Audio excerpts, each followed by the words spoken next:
You think you decide what a fair price is, what a reasonable salary looks like, what counts as a good deal. But your judgment can be hijacked in half a second by a number that means absolutely nothing. Researchers proved it with a rigged carnival wheel. And once you see how it works, you'll catch it in every price tag, every negotiation, every crossed-out sale sign for the rest of your life. It's called anchoring, and it's one of the most reliable tricks in psychology. The first number you see silently becomes the gravity your whole judgment orbits, even when you know, for a fact, that the number is random and completely irrelevant. Here's the experiment that opened it up. 1974, Amos Tversky and Daniel Kahneman, the two psychologists who mapped most of these biases. They set up a wheel of fortune and secretly rigged it so it could only ever land on two spots.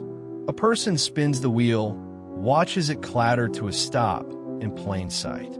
Then they get a completely unrelated question. What percentage of the countries in the United Nations are in Africa? Higher or lower than the number you just spun? Now give your best guess. The wheel was random. Everyone could see it was random. The number had nothing to do with African nations. And yet, the people whose will landed low guessed, on average, about a quarter. The people whose will landed high guessed nearly half. Same question, nearly double the answer. The only difference in the entire room was a random number they'd watched a wheel stop on seconds before. Sit with that for a second. A number they knew was meaningless dragged their estimate almost twice as far. And that's the machinery underneath every version of this. Your mind grabs the first number in a room, uses it as a starting line, and then adjusts away from it, but always too little. You drift a little off the anchor and stop, still deep inside its gravity. The starting point quietly decides where you finish. And you cannot just warn your way out of it. In study after study, researchers told people flat out, "This number is random. Please ignore it." Didn't matter. They used anchors that were absurdly, obviously too high. Still anchored. Even when you know the trick is happening to you right now, you still feel the pull. Want to see how personal it gets? A few years later, another team ran a now famous version. They had people write down the last 2 digits of their own social security number, the most meaningless string of digits attached to you. Then those same people bid in a real auction on things like wine, chocolate, and gadgets. And the people whose number happened to end high bid dramatically more. For some items, up to 3 times as much as the people whose number was low. A random pair of digits quietly setting what a bottle of wine is worth to you. Now you might think, okay, that's ordinary people caught off guard. Experts would be immune. They are not. In one study, researchers handed professional real estate agents a real house to appraise, a full information packet, a walkthrough, everything a pro relies on. The only thing they secretly changed was the listing price on the sheet. Agents who saw a high listing price appraised the house more than $10,000 higher than agents who saw a low one, same house. And when asked, the agents flatly insisted the listing price hadn't swayed them at all. It had, and it goes deeper than money. Another study sat down with actual criminal court judges, experienced people, trained for years to be impartial. They read a case file, then rolled a pair of dice, secretly loaded to land either high or low. Then they gave the sentence they felt the crime deserved. The judges who rolled high handed down noticeably longer sentences than the judges who rolled low. A pair of dice, moving real months of a real person's life.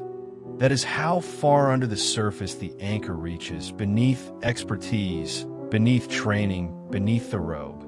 So knowing all that, watch it quietly run your ordinary day, because it switches on the instant there's a number in the room. The big crossed-out old price next to the shiny new low one. The crossed-out number is the anchor. You're not judging whether the new price is worth it, but judging it against the crossed-out one, and it feels like a steal. The store never expected to sell it at the high price. That number exists for one job, to be your anchor. The menu with one wildly expensive dish at the top, the one nobody orders. It's not there to be ordered. It's there to make the plate just below it feel sensible and mid-range. The first number sets the frame, and every number after it gets measured against that frame instead of against reality. It sets your salary, too. Whoever says the first number in a negotiation drops an anchor the entire rest of the conversation drags toward. The moment a range is named, the other side is adjusting from that number, which is exactly why letting the other person say it first can quietly cost you thousands. You'll spend the whole talk orbiting their anchor instead of yours. And the cruelest one, your own past becomes an anchor. What you paid for something once sets what feels fair now, even when the world has completely changed underneath you. What a thing used to cost, what you used to earn, the very first offer on your house years ago. Those old numbers keep tugging on brand new decisions, long after they've stopped meaning anything. So why can't you just switch this off? Because anchoring isn't stupidity. It's a shortcut that usually helps you. In a world where you have to make guesses constantly with almost no information, starting from the nearest available number and adjusting is a genuinely smart strategy. Most of the time, the first number you meet is at least a little relevant. The bias is the price of the shortcut. When the anchor is random or planted by someone or years out of date, your mind reaches for it anyway, because it cannot tell a helpful anchor from a poison one. But here's the freeing part. You can't delete the pull, but you absolutely can refuse to accept the anchor someone hands you. The move is to bring your own number first. Before you look at the price tag, before you hear their offer, before your eye snags on the crossed-out number, decide what the thing is worth to you on its own. What would you pay if there were no sticker at all? Set that number in your head first.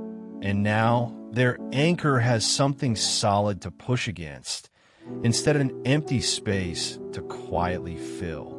And when you catch a number being waved in front of you, a crossed-out price, a suspiciously early first offer, a figure that showed up before you'd even ask, name it. Literally say to yourself, that's an anchor. Naming it doesn't switch off the gravity, but it lets you take one step back and ask the only question that matters. Forget that number. What is this really worth?